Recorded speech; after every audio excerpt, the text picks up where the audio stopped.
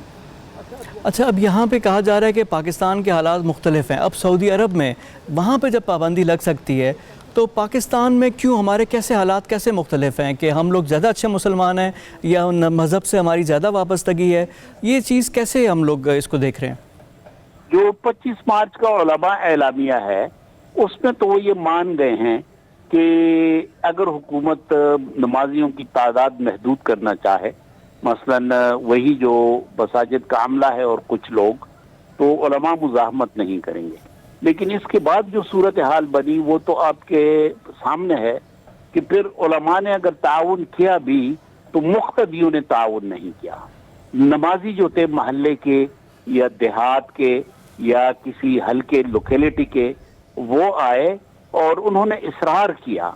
تو اس وقت ایک عجیب کیفیت ہے کہ علماء کو آپ قائل کر بھی لیں تو عام آدمی کو آپ کیسے قائل یہ کریں؟ اتنا آسان کام تو نہیں ہے کہ آپ اپنے مولوی کے خلاف جائیں. یہ تو ہماری جو بچپن کی جو ٹریننگ ہے، ہم تو ان کا اتھارٹی مانتے ہیں. مذہب کے معاملے پہ اگر کوئی مولوی کہہ دے یا کوئی عالم کہہ دے تو باقیوں کی تو اوپر چلتے ہیں وہاں پہ.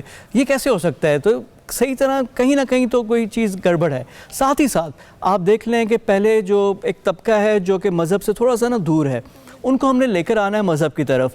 لیکن جب آپ دیکھتے ہیں کہ ظاہرین، پھر تبلیغی جماعت، پورا ایک قصے موجود ہیں نا یہاں پہ، تو جب یہ لوگ احتیاط اور جس طرح کی اگزامپل اگر صحیح طرح سیٹ نہیں کرتے تو لوگ تو پھر اور جو سوچنے والے لوگ ہیں وہ تو متنفر ہونا شروع ہو جائیں گے.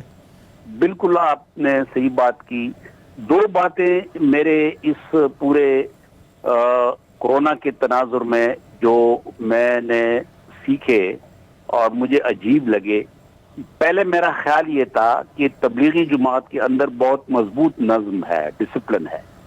کورونا بحران نے میری اس بات کو ایک غلط فہمی ثابت کیا اور ہم نے دیکھا کہ تبلیغ کے اندر بھی وہ نظم نہیں ہے.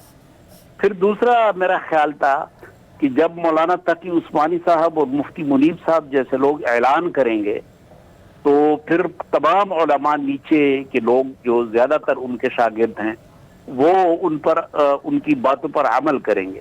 یہ چیز بھی مجھے نظر آئی کہ مولانا تقی عثمانی صاحب نے، مفتی منیب صاحب نے اور دیگر جید علماء کرام نے 25 مارچ کا اعلامیہ دیا، لیکن خود ان کے شاگردوں نے ان پر عمل نہیں کیا، خود ان کے ماننے والوں نے ان کی باتوں پر عمل نہیں کیا. تو یہ میرے لیے تو بڑی عجیب بات ہے. میں تو کہتا ہوں کہ یہ کچھ میری غلط فہمیاں جو تھی وہ میں ایک نئے اس میں داخل ہو گیا، تاثر میں داخل ہو. جی قبلہ صاحب، بہت شکریہ آپ کے ٹائم کا، اور ہم بھی امید کرتے ہیں کہ تمام لوگ متحد ہوں اور اعتدال کے ساتھ اور ایک سمجھ کے ساتھ ایک اللہ عمل بنائیں، اور جس طرح مذہبی طبقہ رہنمائی کرتا ہے وہ رہنمائی کرے اور اس کا حق ادا کرے. پروگرام میں وقت ہو گیا ایک بریک کا. بریک کے بعد آ کر گفتگو جاری رکھیں گے. ہمارے ساتھ رہیے.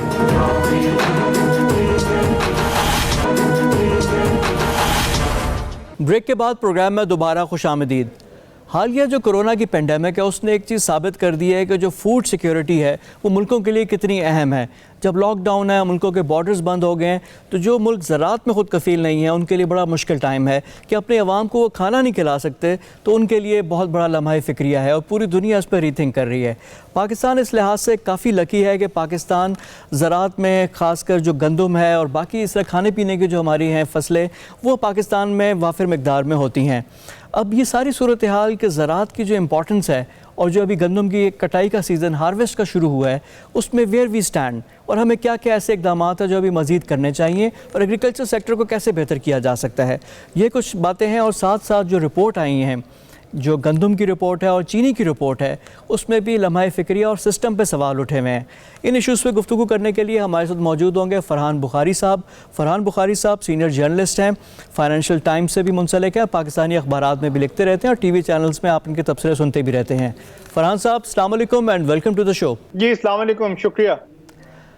فرحان صاحب, جس طرح میں بات کر رہا تھا کہ جو کورونا کا جو وائرس ہے اس نے ثابت کر دیا ہے کہ ایگریکلچر سیکٹر کی امپورٹنس, تو پاکستان کیا ہم لوگ تیار ہیں اس کے لیے اور ابھی کیا کیا چیلنجز ہمیں درپیش ہوں گے؟ ثابت تو کر دیا, دنیا میں ثابت کر دیا, لیکن پاکستان میں پچھلا 1.5 سال جس طرح گزرا ہے اور جس طرح زراعت کے شعبے کو نظر انداز کیا گیا ہے, اس سے یہ لگتا ہے کہ حکومت نے شاید ابھی تک حکومت کو یہ احساس نہیں ہوا کہ اگر یہ خدا نخواستہ فوڈ سیکیورٹی یعنی خوراک کے معاملے کے حوالے سے سیکیورٹی کا جو پہلو ہے, اگر یہ مس ہینڈل ہو گیا تو بہت بڑی مشکل آ سکتی ہے. اور آپ اسی سے موازنہ کر لیں کہ بنگلہ دیش جغرافیائی اعتبار سے ہمارے سے بہت چھوٹا ملک ہے. انہوں نے ابھی حال ہی میں ایگریکلچر کے لیے, زراعت کے لیے ایک پیکیج اناؤنس کیا ہے, $1.7 ارب, جو کہ پاکستانی کوئی 268 ارب روپے بنتے ہیں.